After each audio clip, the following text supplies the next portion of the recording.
bo'sh vaqt borligidan foydalanib bir holatga izoh bermoqchiman. Sizlarning fikringlar ham qiziq albatta. Ushbu tushuntirish yoki bo'lmasam o'ziga xos bir munosabatni tinglash barobarida albatta izohlarda o'zingizning shaxsiy fikringizni yozib qoldirsangiz bo'ladi.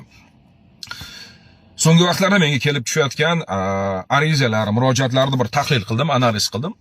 Shu analiz qilish barobarida shu narsani tushunib yetdimki, so'nggi vaqtlarda yashildan keyingi sariq ishoraga, ya'ni yashildan keyingi miltillayotgan sariq ishoraga harakatni davom ettirgan yoki manyovrni tugatib qo'ygan haydovchilarga nisbatan rasmiylashtirilayotgan jarima qarorlarining salmog'i juda ham oshib ketibdi. Ya'ni birinchi imkoniyatni o'zidayoq haydovchiga nisbatan jarima rasmiylashtiryapti. O'sha ma'muriy amaliyot bo'limida ishlayotgan xodimlar. Ushbu bo'lim va undagi xodimlarga hurmat saqlab gapiraman. Sizlarga nisbatan hech qanday adovatim yo'q yoki bo'lmasam ashaddiy qoida buzar emasmanki, sizlarni yomon ko'radigan. Shunchaki munosabat bildirmoqchiman. Amaldagi yo'l harakati qoidalari yashil ishoradan keyingi miltillayotgan sariq ishoraga harakatlanishni davom ettirishga ruxsat beradi. Ya'ni istisno bor. Bu yerda aniq tiniq qilib yozilgan. Ya'ni qanday holatlarda transport vositasi harakatni davom ettirishi mumkin. Ammo nazarimda bu meni shaxsiy fikrim, qo'shilmasliginglar mumkin, ammo menimcha bugungi kunda jarima qarorini rasmiylashtirayotgan vaqtda ma'muriy amaliyot bo'limida o'tirgan o'sha mas'ul xodim deymizmi, yollanma ishchimi hech qanday holatni analiz qilmasdan to'g'ridan-to'g'ri jarima qarorini rasmiylashtiryapti. Ya'ni o'sha haydovchini harakatiga bir huquqiy baho berilayotgani yo'q deb hisoblayman. Rasmiylashtirilayotgan jarimalarning ko'pligidan shunaqa xulosaga keldim. Ya'ni tasdiqlab o'tiribdi faqat. Qani tahlil, qani analiz, haydovchini harakatidagi xavfli qilmish qani?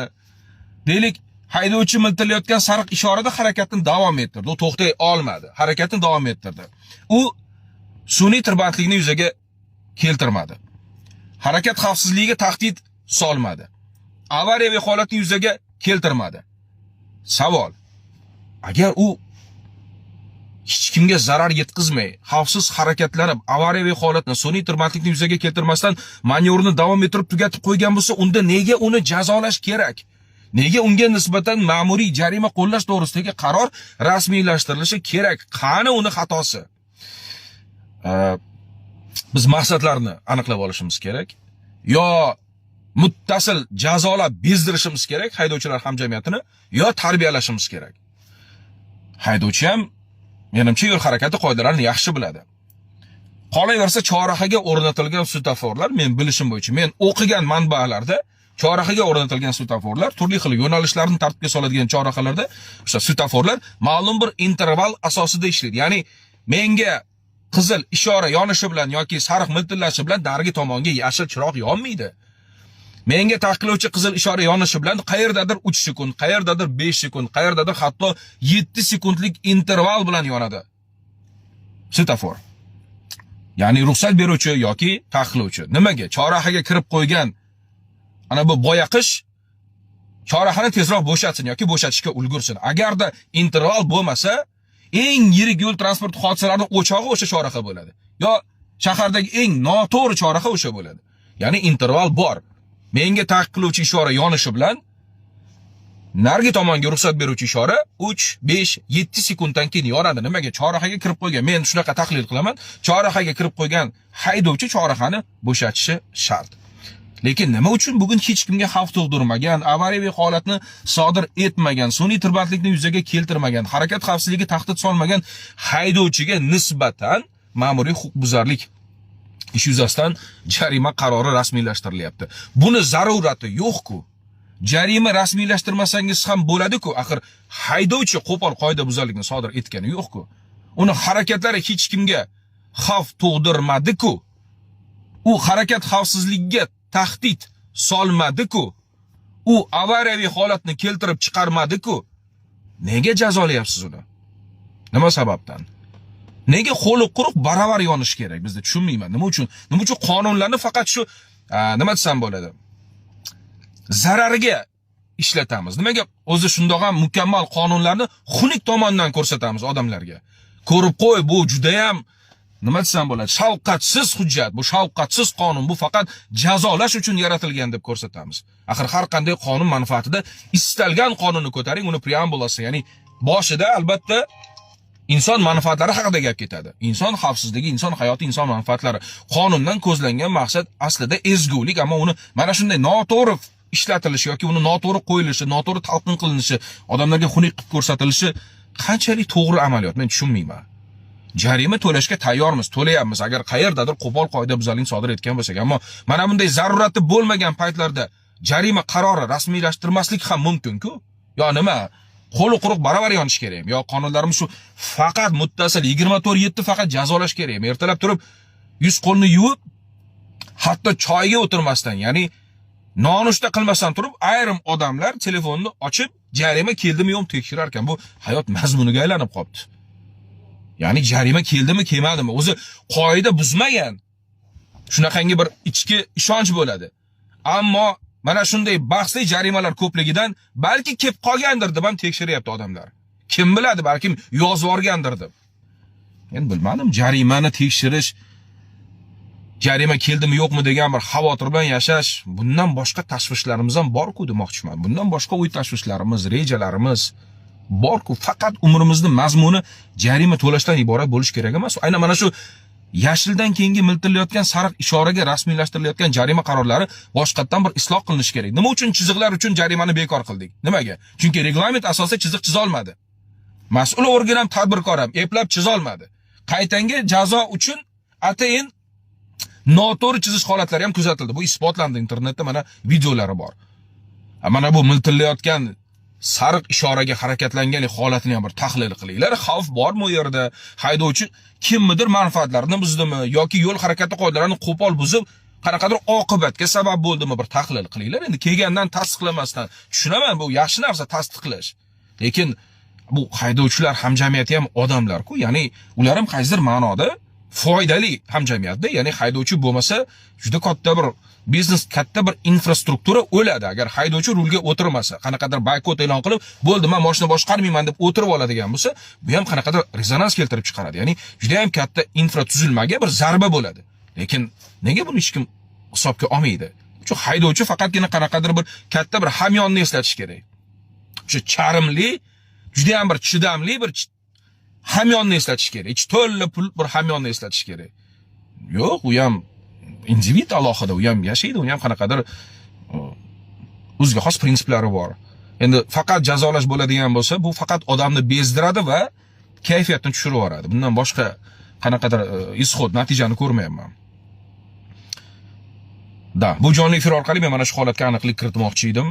Ya'ni ana shu ayrim jarima qarorlari qayta isloh qilinishi kerak. Ya'ni kelgandan tasdiqlamasdan, u yerda inson omili bor, odam o'tiribdi. Nima uchun odam qo'ygansizlar? Unda kelinglar avtomatlashtiringlar buni. Qanaqadir sun'iy intellektga topshiringlar. Garchi sun'iy intellektga topshirilgan taqdirda menimcha sun'iy intellekt aqlliroq yechim topadi. Ya'ni bunday holatda men huquqbuzarlikni ko'rmadim deb rasmiylashtirmasligi ham mumkin sun'iy intellekt. U shunisi bilan xavfli. Lekin inson omili aralashdimi? Marhamat, o'sha odam oylik olyapti. Tahlil qilsin. Qoidabuzarlik bormi, yo'qmi tahlil qilsin. Miltillayotgan sariq ishoraga o'tgan bo'lsa, xo'sh, nima qilib o'tgan bo'lsa? Gap qanday o'tishida, qanday vaziyatda o'tishida yoki qoidabuzarlikni sodir etilish uslubida. Ya'ni miltillayotgan sariq ishorasiga o'tib, harakat xavfsizligiga tahdid solgan bo'lsa, sun'iy tirbandlikni yuzaga keltirgan bo'lsa, avariyaviy holatni keltirib chiqargan bo'lsa, marhamat, bemalol jarimaga torting va o'sha odam ham o'zi to'lab beradi ongli ravishda. U ham biladi qoidabuzarligini, mohiyatini to'lab beradi. Ammo zarurat bo'lmagan vaqtda jarima qarori rasmiylashtirmaslik ham mumkin-da. Bu uchun javobgarlik yo'q-ku. Inspektorlar mahalliy jarima qarori rasmiylashtirmagan uchun jinoyatni yashirish haqida eshitganmiz. Ma'muriy huquqbuzarliklar sonini sun'iy ravishda yashirib kelish nima ekanligini tushunamiz. Ammo mana bunday real videolar orqali ko'rinib turgan holatlarda agar ijtimoiy xavf katta bo'lmasa va u yo'l harakati xavfsizligiga tahdid solmagan bo'lsa, jarima, shaxsiy fikrim, qo'shilmasligingiz mumkin. Jarima qarori rasmiylashtirmasa ham bo'ladi. Mana shunaqa gaplar. O'rtoqlar, bu qisqa muddatli jonli efir edi. Maqsad ana shu holatga munosabat bildirish. Bilmadim, bu qanchalik manzilga yetib boradi va qanchalik o'zgarish bo'ladi. Bunisi menga qorong'u va muhimi bu emas, muhimi munosabat bildirish.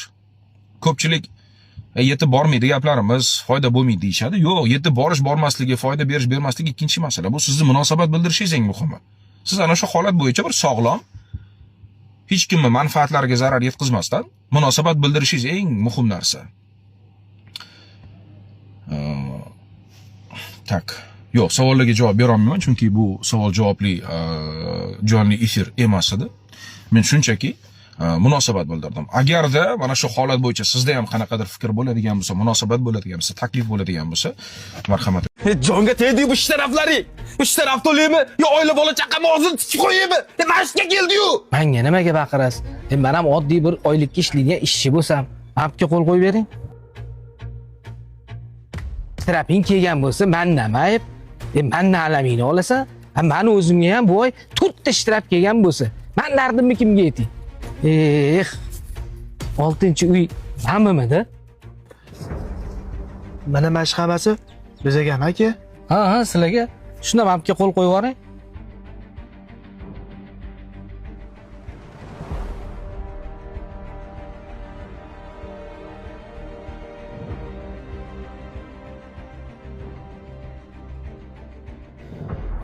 Hadi, yana 6 ta ishtirab ketdi. Ha, harakat. Yana ishtirokka tushunmanmi? Ochib ko'rchi bolam, nimaga tushunma? Hozir hadi.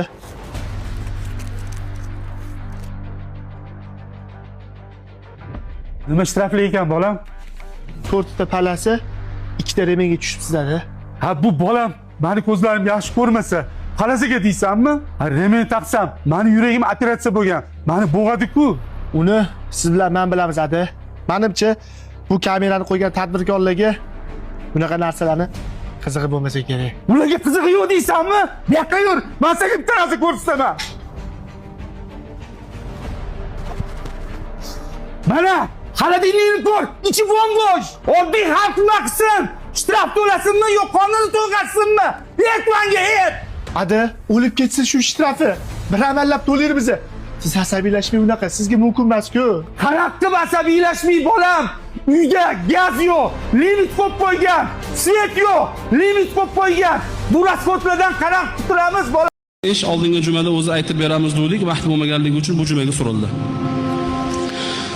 Qaysi qabriston, qaysi manzilda bo'lganini aytmaymiz. Bizning huzurimizga oldingi jumada bir kishi keldida bir narsani ming hijolat bilan ko'rinishlardan ham o'zi masalalar yaxshi emas ekan, bir qabristonda go'rkov bo'lib ishlar ekanlar. Birodarlar, biz aytayotgan narsa shu zamonda, shu kunlarda bo'lib turgan holat. Qabristonda go'rkov bo'lib ishlar ekanlar.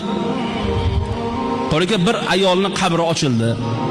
Farzandi vafot etdi, shu farzandini shu qabrga qo'ymoqchi bo'lishdi. Menga kelib shu qabrni ochib bering. Onamlarni, mana shu onalarni qabriga qo'yaman deb aytdilar. Xo'p dedimda, qabrni ko'lab ochib qarasamki, tandirni nima qabrni ichi xuddi tandirga olov yoqilganda qanday kul bo'lib ketadi qorayib. Xuddi shunday bo'lib turibdi. Qabrga tushib, ko'lab bo'lib shuni taxtini issiqligini bilib turdim badanimda dedilar. Hozir shu kunda bo'lib turgan holat. Tandirni yoqsangiz, ichi kuyib, qorayib, tushib kul, qabri ichi kul deydi. Shundan tutsam oyog'im kulga tushdi deyapti. Qabrni ochdim, tushdim, kul, qabri ichi qop-qora bo'lib ketgan, kuyib ketgan deydi. Shundoq deydi, nimani kuygan hidlari kelib turibdi deydi, qabrda deydi. 40 yil oldin qo'yilgan ekan, 40 yil oldin shu ayol. Tushdim, tafta shundoq qizib turibdi deydi. Odamlarga ayting, Allohdan qo'rqsinlar.